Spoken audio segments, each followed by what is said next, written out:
Hi எல்லோருக்கும் வணக்கம். எனக்கு இந்த வீடியோவில் நீங்கள் எல்லோரும் ரொம்ப விரும்பிக்கிட்ட சிக்கன் பிரியாணி எப்படி ரொம்ப பர்ஃபெக்டாக செய்கிறதுன்னு பார்க்கலாம். அதுக்கு நான் இந்த கப்பால் 2 கப் அளவுக்கு பாஸ்மதி ரைஸ் எடுத்து அதை நல்லா கழுவி ஒரு 15 மினிட்ஸ் அளவுக்கு ஊற வச்சுருக்கேன். இது 1/2 கிலோ பாஸ்மதி ரைஸ் இருக்கும். இப்போ ஒரு பாத்திரத்தில் ஒரு 7 டேபிள் ஸ்பூனுக்கு எண்ணெய், 3 டேபிள் ஸ்பூன் அளவுக்கு நெய் சேர்த்துருக்கேன். இதில் 2 பிரியாணி இலை, 2 கிராம்பு, பட்டை, லவங்கம், ஏலக்காய் இதெல்லாமே சேர்த்துக்கலாம். இப்போ இதில் 2 பெரிய வெங்காயத்தை நல்லா மெலிசாக நீளமாக கட் பண்ணி வச்சுருக்கேன். இது சேர்த்து வெங்காயம் நல்லா ப்ரௌன் ஆகிற வரைக்கும் நல்லா வதக்கிக்கலாம். வெங்காயம் ப்ரௌன் ஆகிறதுக்கு முன்னாடி நீங்கள் மற்ற பொருளெல்லாம் சேர்த்திங்கன்னா பிரியாணியில் சுத்தமாக டேஸ்ட் இருக்காது. அதனால் கண்டிப்பாக வெங்காயம் இந்த மாதிரி நல்லா ப்ரௌன் கலரில் மாறணும்.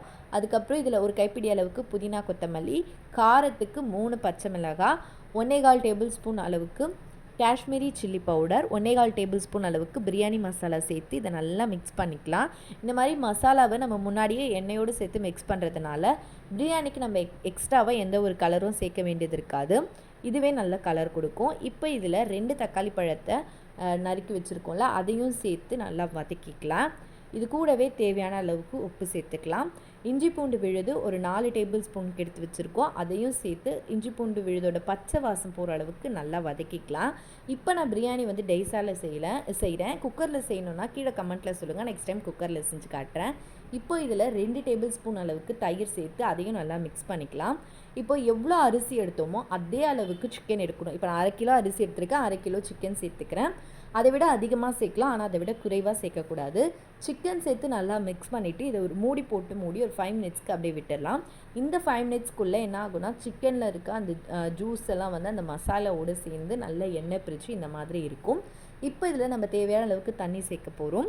தண்ணி நம்ம 1 கிளாஸ் பாஸ்மதி ரைஸுக்கு 1.25 கிளாஸ் அளவுக்கு தண்ணி சேர்த்தா கரெக்டாக இருக்கும். இப்போ நான் 2 கிளாஸ் பாஸ்மதி ரைஸ் எடுத்திருக்கேன், அதுக்கு 3.5 கிளாஸ் அளவுக்கு தண்ணி சேர்த்துக்கிறேன். தண்ணி சேர்த்து நல்லா தண்ணி மிக்ஸ் பண்ணி விட்டுக்கோங்க. இப்போ இந்த தண்ணி நல்லா கொதிக்கணும். இந்த மாதிரி பபிள்ஸ் நல்லா கொதிக்கிறப்போ நம்ம ஆல்ரெடி ஊற வச்ச பாஸ்மதி ரைஸை நல்லா தண்ணி இல்லாமல் வடிகட்டி இதில் சேர்க்க போகிறோம். பாஸ்மதி ரைஸை இதில் சேர்த்துட்டு நல்லா மிக்ஸ் பண்ணி விட்டுக்கலாம். இப்போ இதில் ஒரு 1/2 எலுமிச்சை பழத்தை நல்லா பிழிஞ்சு விட்டுக்கலாம்.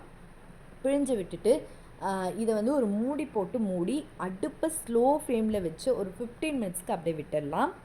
15 மினிட்ஸ் கழித்து நீங்கள் ஓப்பன் பண்ணி பார்த்தீங்கன்னா இந்த மாதிரி லைட்டாக அப்படியே தண்ணியாக இருக்க மாதிரி இருக்கும்.